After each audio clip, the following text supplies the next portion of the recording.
And we are live, ladies and gentlemen. Welcome to episode 44 of the Best Phone Plans Podcast. With me, as always, is Dennis. Dennis, how are you doing today? Doing fantastic as always. Just did some clothes shopping yesterday.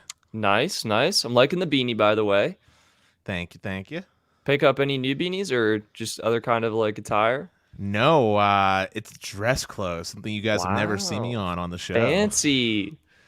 We'll have a tux episode. Well, we were super nice. We'll be uncomfortable for an hour.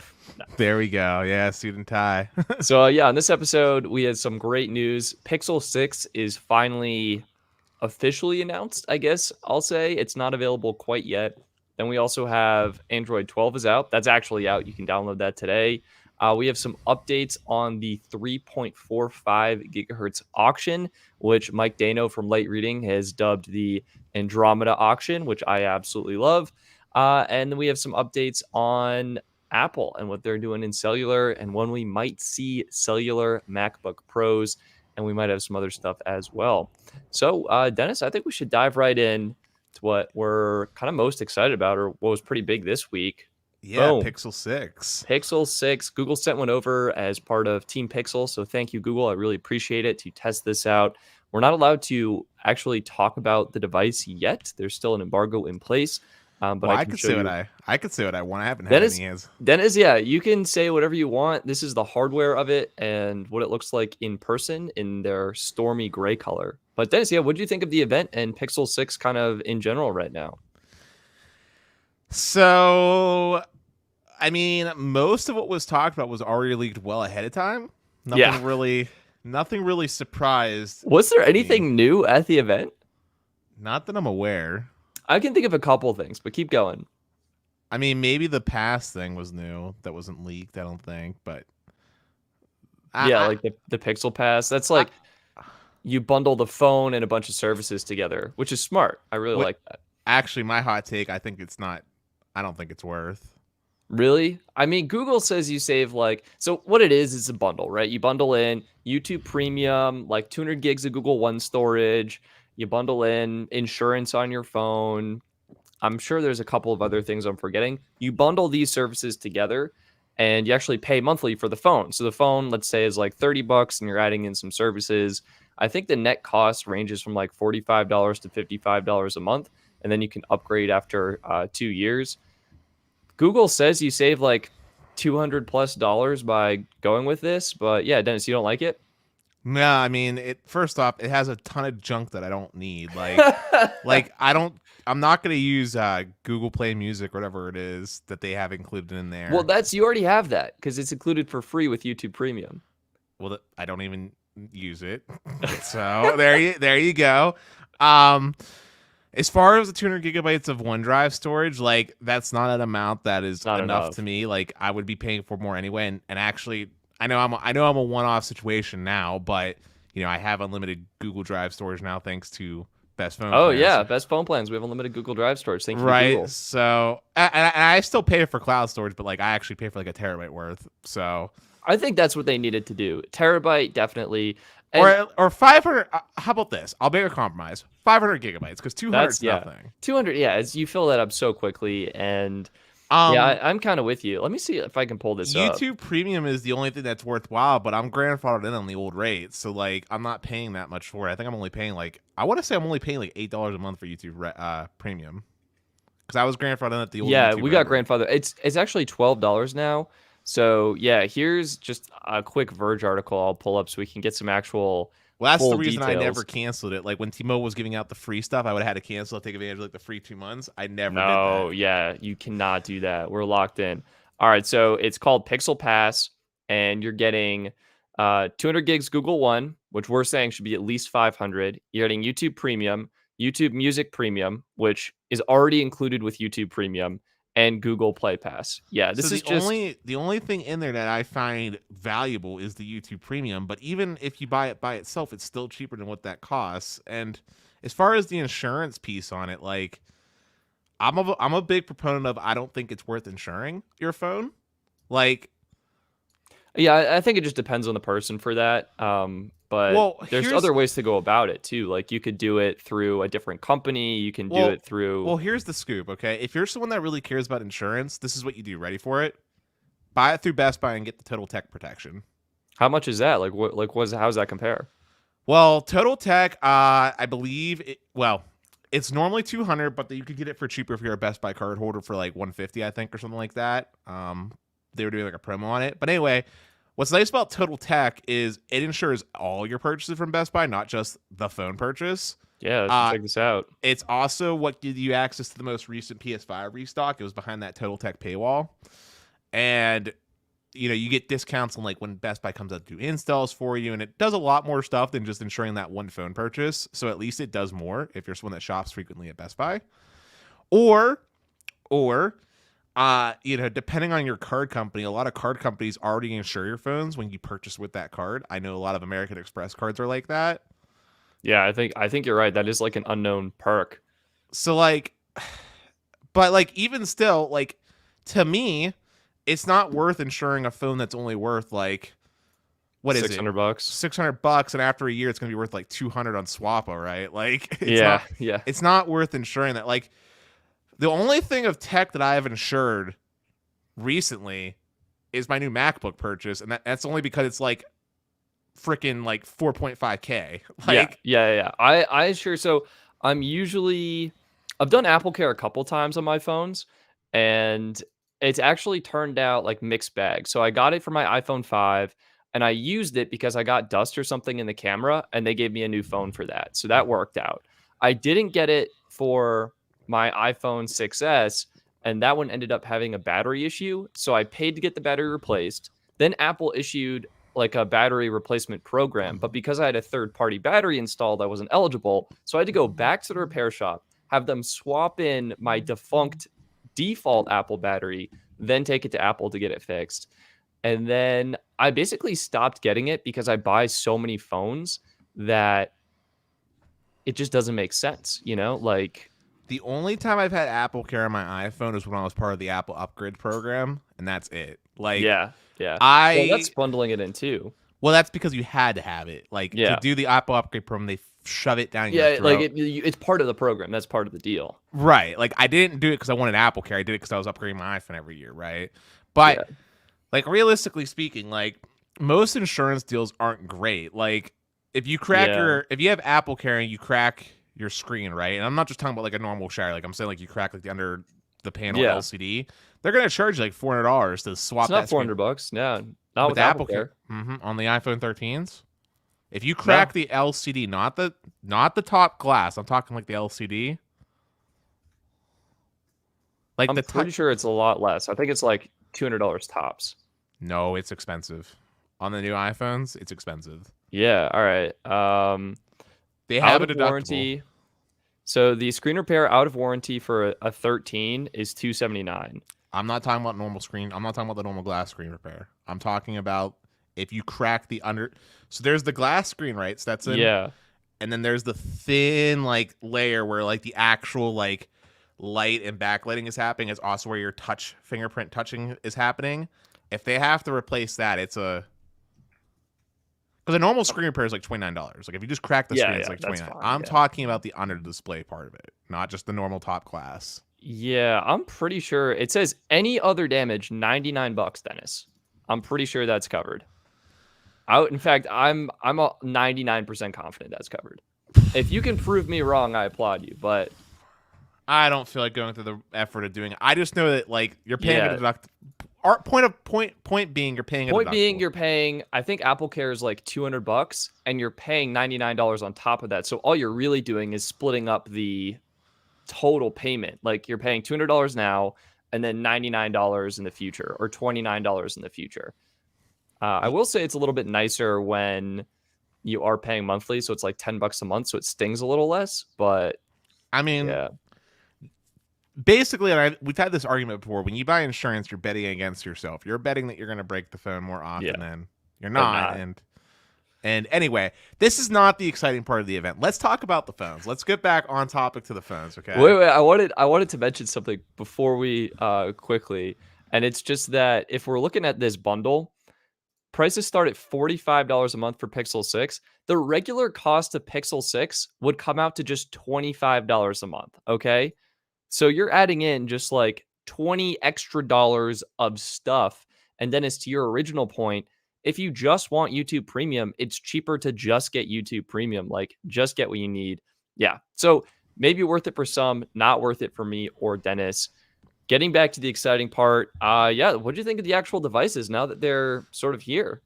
I think that they are still ugly. Really? Well, I I told you love this it. before when we looked at Yeah. the leaks, right? Like, I think they're still ugly, but it's growing on me a little bit. I wish that Google would have done like multiple tame colors. Like, for example, like that color right there isn't horrible to me, but like I wish they just had like a normal, like not so glossy black, Gotcha. like just something Like a normal. matte black. Yeah. Like what Samsung does. Samsung, it's almost annoying, but their color, their S21 Ultra color, that phantom black, beautiful. Like I wish Yeah. they would have done something a little more tame, because those other colors are definitely like no bueno for me. Yeah. As far as the Tensor Core goes, I'm really curious to see how it performs based off of Yeah. We haven't what- really gotten it, right? Like a lot of people are still under embargo. Reviews are coming out maybe next week or something like that. The phone starts shipping next week. So we're kind of in this limbo area where we think it's really good. Google's hyped it up. We just don't have all the answers quite yet. Well, based off of what everybody's been talking about in the community, in our small circle of community, and then outside in the bigger YouTube land, it sounds like it's not going to be as performant as like a Snapdragon 888 as far as actual computational performance goes, but certain specialized parts of it are going to be really good, like the AI component Yeah, of it. and I can talk on that a little bit. Like the big thing, the reason why Google ditched Qualcomm basically is probably for unit economic scale. It's cheaper for them to make their own processor, but also because they can customize the processor and custom build it, custom build cores to handle certain tasks. And there's some AI cores here. They're doing some great video processing. So you're now getting HDR video on the Pixel, and that's going to look really, really nice. You're also getting their real tone, which is doing better tone mapping for people of darker skin colors. So it looks more realistic and actually nice. And they're doing some great image processing on the cameras again this year, and also voice processing. That was the big thing. So you've got sort of super, super fast dictation that's taking place on device, and it's adding in text and punctuation. And apparently it's photonic based autocorrect, which is smarter than the typical typing based autocorrect where it's like adjacent keys. So yeah, I mean, that's a nice quality of life improvement as someone that constantly makes grammatical mistakes when typing on a touchscreen. Yeah, I feel like, Dennis, you're so smooth at talking. You could just talk and it would just be boom, done. Yeah, I actually use that a lot when I'm driving, believe it or not. I believe it, yeah.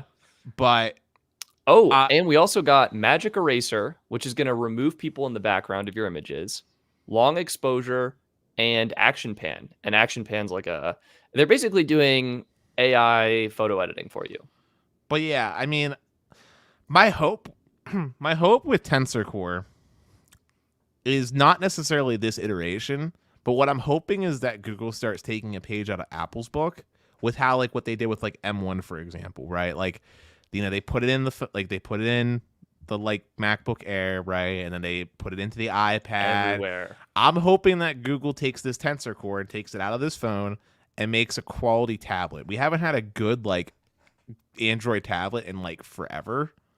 Yeah, I mean, when's the last tablet that Google made? Like Nexus 6? Oh no, they did make one. But it just wasn't great, and I think it was more of like a laptop or something. My point is like, I would love that. I hope that this is like the starting point for Google to go down that road where they have a whole ecosystem of products that are all running like a super powerful like Tensor Core. Because right now, the Tensor Core is highly specialized in certain things, and I think they're great quality of life improvements. Like, I think they're great, but it's definitely not competing with like Apple's A15, right? Like, it's definitely not competing with that. It's sort of competing with like Exynos, but I don't think it's really a Qualcomm competitor, in my humble opinion. Yeah, it's kind of doing its own thing. I think this is taking some, not a whole lot, maybe not impactful, but some more market share away from Qualcomm. I mean, right? They had Apple. Apple is using their modems, but I guess like Google is ditching them.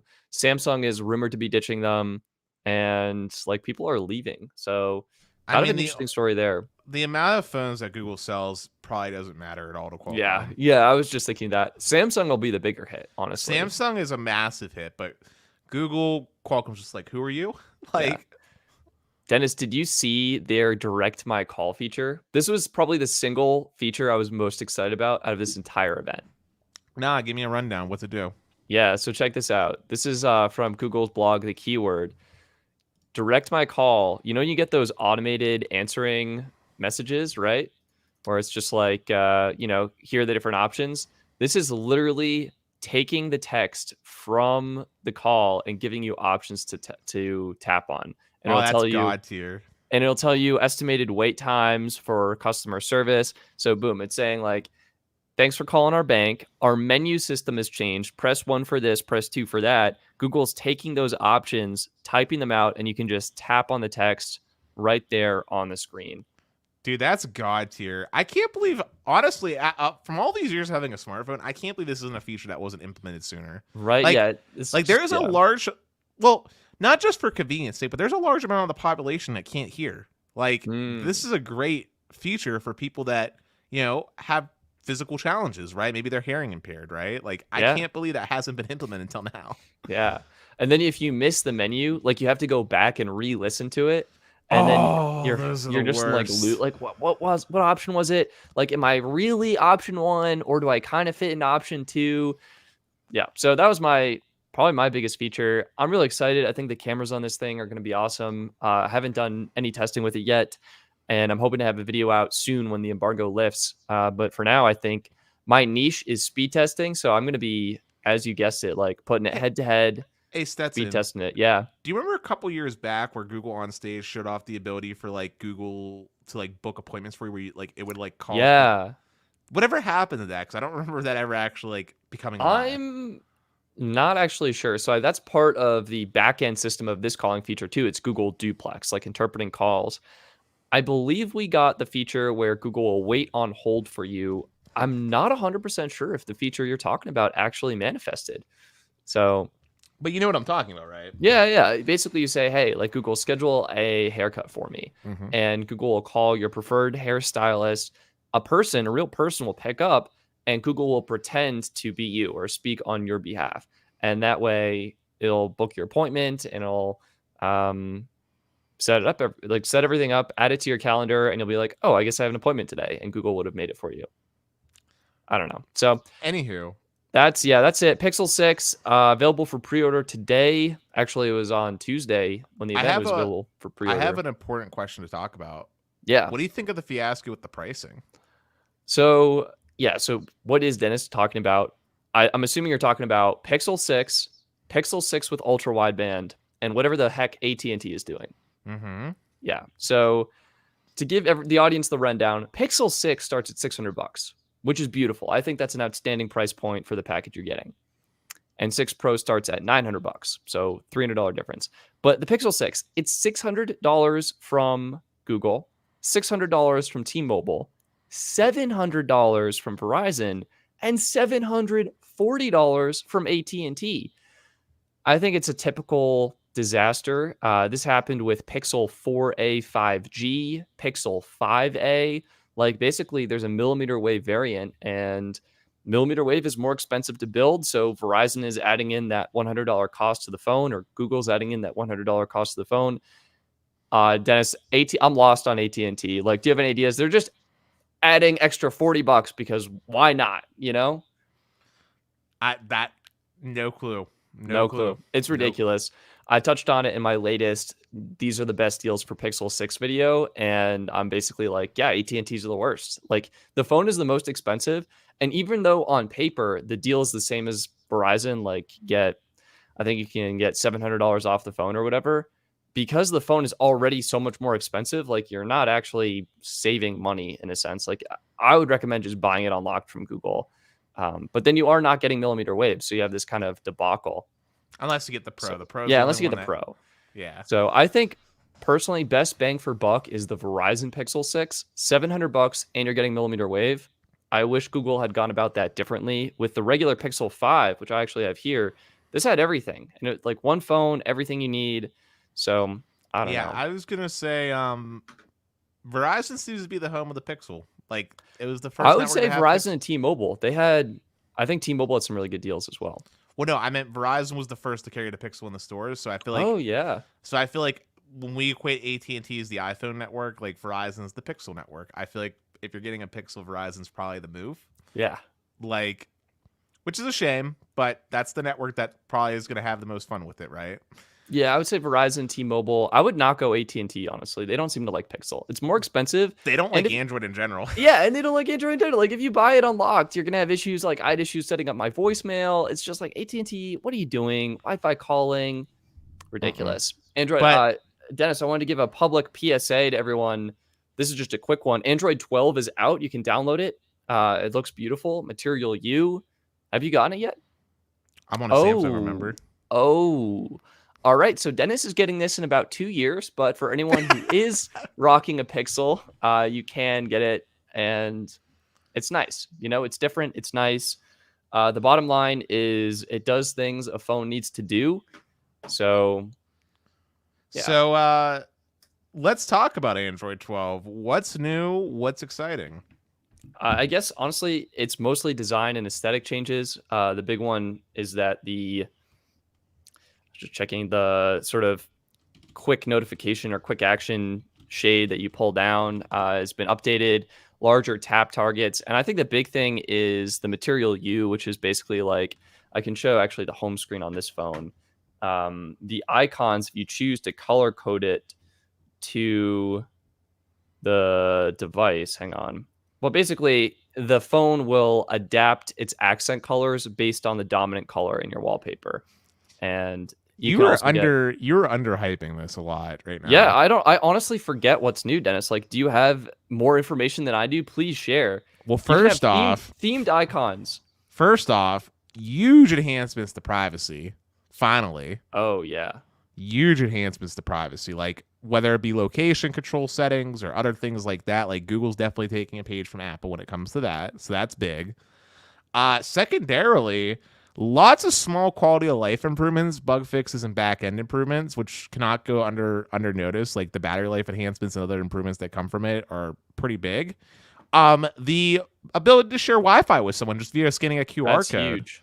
That's huge. Which I will just say, Samsung actually already has that feature, but it's nice. But it's nice that it's coming to stock Android, so that's good. It's like a system-wide now, as opposed to just like a Samsung people thing. Right. And also better gaming for people that like to game on their phones. You know, there are some pretty big quality of life improvements when it comes to like the gaming dashboard, which is something that, again, Samsung had a gaming dashboard-esque thing, but it's nice that it's making its way into stock Android. Also new emoji designs. I know people care about that, right? Yeah. I think Windows 11 also had new emoji designs, but then they like rolled that back. Oh, also they improved one-handed. One-handed mode has been improved. One-handed mode. All right. So I think overall, nice improvements, nice design improvements. Honestly, I'm not 100% sure. It was kind of just more of a public PSA. If you have a Pixel phone, you can go ahead and download it. And it doesn't really matter for anyone else because it's just like it'll be here when it gets here, you know? All right. Well, that's Pixel 6. Overall, just to give it a nice little bow, does it get your thumbs up, Stetson? Yeah, I give it a thumbs up. Yeah. Thumbs up? Thumbs up for me. Yeah, I think it's nice. Here's where I'm at on it right now. I'm here. Yeah. I have to wait and see what Tensor Core actually does, because right now the main thing is it just sounds like the better parts are good camera and like enhancements that are just software based, right? Yeah. That could make their way to other stuff, right? Yeah. So like I'm like here on it right now. I got to see how big of an improvement the camera is. I got to see what it is that Tensor's doing. Like, is it a battery life improvement thing? Like, I want to see what it is, right? It is nice, though. I mean, the 6 Pro specifically is a flagship phone. Like, Google put the 120 hertz refresh rate display in there. 12 gigs of RAM. 12 gigs of RAM. Like, it's packing. And I could, especially at the price point, $900, like, you stack that against an S21 Ultra, and I think Pixel is coming in at a very compelling price point. It's coming in hot for this year, but Samsung didn't really bring the heat this year. There wasn't really a good Yeah. Android phone at all this year, in my opinion.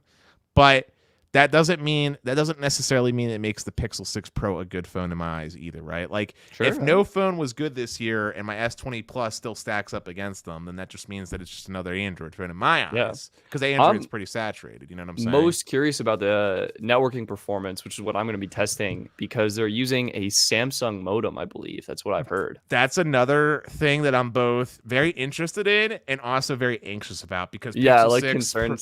because Pixel 6 Pro is the only Android phone that eSIM actually works nicely on. So that is one thing that I'm concerned about. But honestly, I'm really looking further out into the future into next year with the S22 lineup. I feel like that's going to be more. I think that's going to be strong from Samsung. It's going to have the new. They're on the X65, I believe. Well, yeah, but it's rumored they're going to be using their own Exynos chipset for the first time in the US since the Galaxy S6. The Galaxy S6 was the last time Samsung used an Exynos chipset in their flagship phone. It's going to be a big year next year. So I'm interested about next year and seeing what happens on that front of things. But I want to change gears here. Let's talk about the Andromeda auction, as was appropriately named. Yeah. All right. This is so fun. So we actually talked about this on the last show, or maybe we had Sherry and Chris on last, but we talked about it before in a live stream. Basically, the Andromeda auction is what Mike Dano from Light Reading, shout out to him, has coined the term for this 3.45 gigahertz auction.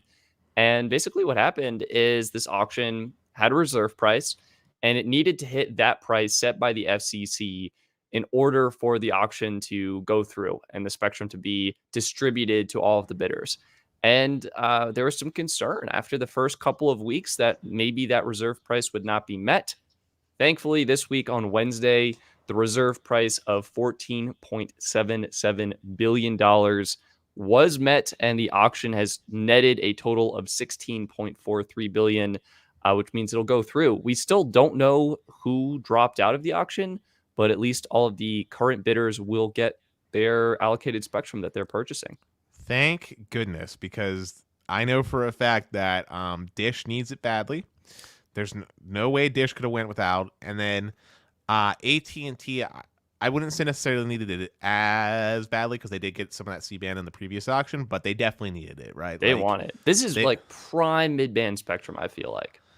Yeah. The only person that didn't really need this is T-Mobile, with the exception of maybe a few markets here and there sprinkled in where they didn't have good 2.5 gigahertz availability, if any, right? Yeah. So yeah.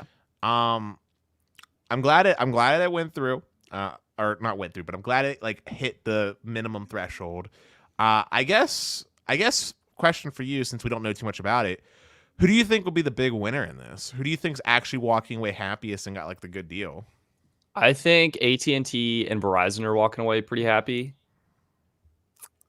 Yeah, I don't know about Dish. I'm highly uncertain. They might need it though, so maybe it'll be more like AT&T and Dish. You know, someone was, I don't remember who I was talking to, but someone was saying it was probably Dish that dropped out. If Dish dropped out, do you think they'll be able to survive? I don't actually know Dish's full spectrum asset classes right now, so I don't really feel like I have an appropriate answer for that. It's pretty garbage in comparison to, okay, Yeah, that was rude. But like, it's not bad, especially if we're talking like LTE era, but if we're talking about for the future of 5G and what Dish wants to do, they really need spectrum. I mean, I guess the question is like, what do they have from midband right now? For midband, well, let's just look it up real quick. Dish midband holdings. I don't think they have much. I want to say they only have like maybe like 40 megahertz of AWS. Because I think what we're seeing is midband is really, as others have coined it, the Goldilocks spectrum. It's giving you fast speeds, great capacity, and great coverage.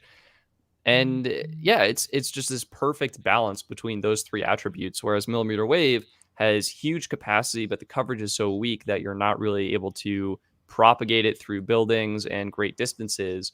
So yeah, their midband is primarily within AWS. They got N66, and then they got a little bit of CBRS and 48. That's their midband holdings. I think all right, look, Dish might be shooting to be acquired, and I think having midband would be beneficial for an acquisition. At the same time, if they are shooting to be acquired, then they may not necessarily need midband. But so I'll say Dish and AT&T. Verizon, I think they went all out on the previous C-band auction, so they're probably all set. And we'll have to wait and see. Yeah. As far as my prediction, I think AT&T walked out the happiest, and then I think Dish might have got a fire sale on it because the bidding amount was pretty low overall. I think Dish was able to walk away with probably 40 megahertz. Yeah. And I think that's what they we'll need. have to see. I mean, Verizon probably got something as well. And it's just like, who got so there's 100 megahertz of total spectrum, and max for a bidder was 40 megahertz. So it's like, I feel like Verizon only needed. I feel like Verizon didn't really need it. Yeah. Like, they probably walked away with like 20 megahertz and said like, this is nice to help fill in some gaps. But so I think that's good. And yeah, we're excited about it. We also have some other news. I'll pull up the visuals for this one, getting some targeted Verizon ads. But this is from our friend over at PC Mag, Sasha Segan. And what he's saying is Qualcomm has this new filter. It's called Ultra BAW. Ultra BAW. I think it's a really funny name. But the reason I'm bringing this up, Dennis, is remember when there was this controversy over the airlines and midband 5G? They're actually like, hey, Yeah. FCC, like this is going to interfere with our altimeters, which also operate on a adjacent 5G frequency. So yeah, you recall that? Yeah, I recall. This filter from Qualcomm called Ultra BAW is supposed to have a really sharp drop off that will basically help separate the midband 5G spectrum, that is C-band, and the frequencies that are above it. So there should be no interference and full functionality. And the airlines are full of hot air is kind of what I would describe it as. Like, this is cool technology. I think it's totally pointless because as you mentioned, the airlines were full of hot air to begin with. Like the frequencies were never close. So yeah. And the real benefit actually that Sasha highlights in the article is it's a better filter. Aspect. Yeah, so it's actually going to be better for home internet, and not home internet, but for 5G home internet specifically. The reason being, you have this sharper drop off, so there's more protection in place between 5G based home internets and just the regular Wi-Fi that operates on the 5 gigahertz band. That's my understanding. Yeah, that's the big improvement. That's where it really matters. Overall, really glad Qualcomm developed something like this, because when we talk about this mid-band territory, right, like, you know, we keep talking about like how great it is for the wireless providers, but there was already a lot of different services out there that do use mid-band frequency. There was the channels for 5 gigahertz Wi-Fi. There's the new 6 gigahertz Wi-Fi bands that were released. So really good that tech like this is being developed. I think it's pretty cool. At the end of the day, I don't really think it's going to have too much of an impact on the general consumer, but yeah, it's more like behind the scenes. And you can kind of see here in this graph exactly what's going on. So the conventional filter response is this sort of slanted line, and you can see how it's chewing through part of N79, which is a 5G band. It's being used in other parts of the world right now. But with the Ultra BAW response, you're getting a much steeper drop off that allows you to fully utilize or more fully utilize the 5G spectrum without interference on the new Wi-Fi bands. Basically, simplified version of this is before carriers, when they acquired like a license, used to have to put up guard bands in the guard LTE bands, era, and sometimes they had to reduce power too of specific stations, which would reduce range. 5G was meant to, one of the things 5G was meant to do was make it so that you could utilize the full actual spectrum without needing those big large guard bands. And then this is basically making it so that, like, now with 5G they can actually do that and also maybe amp up the power a little bit. So overall, a good thing, a small tweak. It's fun if you get into the engineering side of things, but for all intents and purposes, you know. Yeah, it's like, it'll be good. We're not really gonna see it. It'll just happen. So, but there is something I want to circle back around to. So we talk about phones all the time, right, Stetson? And you came across a startup that is going to pay you for a flagship smartphone. Please enlighten me on what this is. oh my gosh, Dennis, I thought of this and immediately knew Dennis would have a spicy hot take. Let me pull up the article right now. So this, again, coming from Sasha. This is a startup company, and it is called ZMBZ. I hope I'm saying that correctly. It is a smartphone that pays you. You might be wondering, well, how does that work? And basically, Dennis, as we both know, a lot of everything you do on the internet is completely logged and tracked, and you're profiled and put into different groups so that companies can serve you targeted ads. What this phone is doing is allowing you to earn money in exchange for your data being grouped into targeted ads.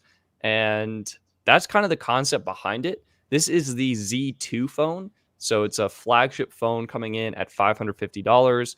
And basically, you use it and you have the option to get paid based on your usage analytics. Finally, the interesting part with this is it can actually act as a point of sale terminal. So it's got the option to accept payments, including tap to pay payments from other phones. So I think it's interesting. I mean, we've seen ads on phones be a thing before to get reduced cost phones, specifically from companies like Blue on Amazon. And Yeah, we've also Amazon seen, is so big on that. and we've also seen Samsung throw in ads on their flagship phones for a little bit there, which thankfully they finally started peeling out of. So ads are nothing new, and data collection is nothing new. So I think it's cool that they're going to pay you actually for taking your data. That being said, I would prefer if a company didn't take my data if they didn't necessarily have to, because of the security vulnerabilities that exist out in the wild, wild world that we live in. Yeah. But I think it's an interesting concept. I don't know how it's going to necessarily take off, though. Yeah, I think that's the big question mark. Like, the thesis behind this is companies are collecting your data anyway. It's your data. You might as well get paid for it. So that's what this company is doing. I'm sure they take, a sliver off the top or whatever. You get enough users and the economic model makes sense. And I think the point of sale system is actually pretty interesting in this device because all of a sudden, let's say, or Sasha brings up a great example in his street in New York City, there are food vendors, right? And they're serving delicious food out of these sort of food carts, cash only. With a device like this that acts as a point of sale system, they can do the tap to pay mobile payments, and you can, support them without needing to carry cash in your wallet. So that's it's a good idea, I think, but I don't know. I just looked up the phone. I just looked up what they're actually using in the phone. Yeah. Dude, they're using MediaTek. How do you feel about that? So MediaTek, real friends don't let real friends use MediaTek. Are they owned by Amazon, or they're in? I just feel like they're in a lot of Amazon products. MediaTek is a Chinese phone manufacturer. MediaTek is a Chinese SoC manufacturer. Got it. And MediaTek processors are terrible. There's not a single aspect about a MediaTek processor that is good. They have worse battery performance than Qualcomm or Exynos. They have worse performance overall. They are not good processors. You find them in very budget-oriented phones, and they also tend to lack important bands. Their wireless performance isn't great. All right, so let's accept that. Maybe it's not a great phone. I don't think I would recommend anyone get this phone right now. But let's focus on the concepts. What if Samsung did this with the S22? Is this idea something you're interested in? How do you feel about it? What are your thoughts? I feel like if Samsung tried to do something like this, it would destroy what their brand is about. To do something like this would basically take away from the idea that Samsung is a premium brand, right? Samsung tries to do a really good job at marketing themselves as a luxury product like Apple does in the US, right? A move like this, I feel like would take away from that to a certain extent. Yeah, it doesn't feel luxury. It would be nice to get paid. I think my question is how much are you getting paid? At what point is it worth it? I don't think it's worth it. That's the thing. I feel like you're probably first off, I don't want ads on my Core OS period. It takes away from the experience. Stetson, imagine if you were texting someone and you get an ad about WhatsApp when you're trying to text message someone on your keyboard, right? Yeah, that'd be horrible. It'd be horrible. Do you really want that? And it might be a small little banner, but it's really annoying, right? In the same way, imagine if you were getting ads on Mac OS. It's not good, right? I feel like if Samsung was going to do something like that, it would have to be opt-in, not opt out. Like you'd have to opt into it, and for it to be worthwhile, like I feel like you need to be making. I don't know what the conversion is per ad, but like you basically need to be making at least about, let's say, $10 a day. It might not even be ads, to be honest. Like it might be just like, let's say a company's doing research on user data. How are people using their phones? How much time people are spending in apps? Like how much time are people on average spending on TikTok? I suspect that a device like this could provide that kind of data where it's like, oh, like my screen time is 8 hours a day. This person's spending 2 hours on TikTok. Here's the breakdown. And I think that data might be what they're selling as opposed to ads in the operating system, which I will point out Samsung has basically already had. Samsung has, and there was kickback, and thus they pulled the ads out. Yeah. So, but on that same vein, why would company Samsung want to do this? Like, if they could just sell that data to these people and make the money. I guess it's like a competitive advantage. Like if you can get a phone and it's cheaper and you earn money. Like I think this could be more appealing to maybe lower income demographics where you can get access to a higher end device and earn money from it. But yeah, I don't know. I think Samsung would have to make like a flanker brand to do that, because here's the thing. Here's the thing. Average consumer, first off, doesn't think about their privacy concerns. Like it's like this, like you don't really talk about it, right? It's like how you don't talk politics. Like nothing is private. Nothing feels private anymore. They have everything. Like what does it matter? Well, like just like you don't talk politics in public, you don't talk about how Google and everybody is like ripping all your data. You don't talk about how Roku knows exactly what you're watching on Netflix. Like we don't talk about these things. I feel like if you started saying like, "Hey, I'm going to pay you for your data," not only does that bring it to the forefront, but how do you explain that to somebody? Like how do you explain that to your mom? Right? Just, hey, this company pays you when you use the phone. Do you think that would increase screen time? I don't know, man. I just look, if it was gonna happen, I feel like it would have to be like a flanker brand, and it would probably be some budget phone is where it would start. Like this is not like something a flagship user would probably want or think about, because if you're buying a flagship phone, you probably have disposable income, and I don't think the extra $5 or $10 or whatever is gonna make a difference to you, right? Yeah, I think you're right. And this is saying start earning from your sharing, shopping, and searching from our list of approved screen partners. Not 100% sure what a screen partner is, but maybe it's like time on screen or something. So, I mean, I think it's interesting. I think we have to wait and see how it pans out. I think ultimately, Dennis, people want, what do they want? They want great phones. They want something that just works. And I appreciate the different perspective and the idea for innovation. I think that this concept definitely has a place in the global market. I think it could really thrive in somewhere like India, for example. I don't think it has a place in the US market, though. Yeah, I think we're starting to be more privacy focused. Google, Apple. Well, it's not even just that. It's the US market is highly saturated, and our market tends to buy flagship phones. Like budget phones don't even used flagships. Right. Like that's the domain in which the US is in, right? Like if you look at the market share, who has the largest market share in the US? It's Apple by a long country mile, right? They're not a cheap phone. And there are budget phones out there, but it's not nearly as competitive as over in Europe or in India, and there's a reason for that. It's because there's not really the need for it, right? Like that's not what consumers want. They want the fastest, latest, and greatest. Even if they don't need it, they want it, right? Yeah. And also, one of the other changes that's really been happening in the US as far as phone companies go is a lot of companies are shifting away from the actual hardware sales to make their money, and they're more so focusing on the selling of software as a service. Like look at Apple with iCloud, right? Look at Apple Music. Look at what's their streaming service called? Apple Plus, right? TV Plus, sorry.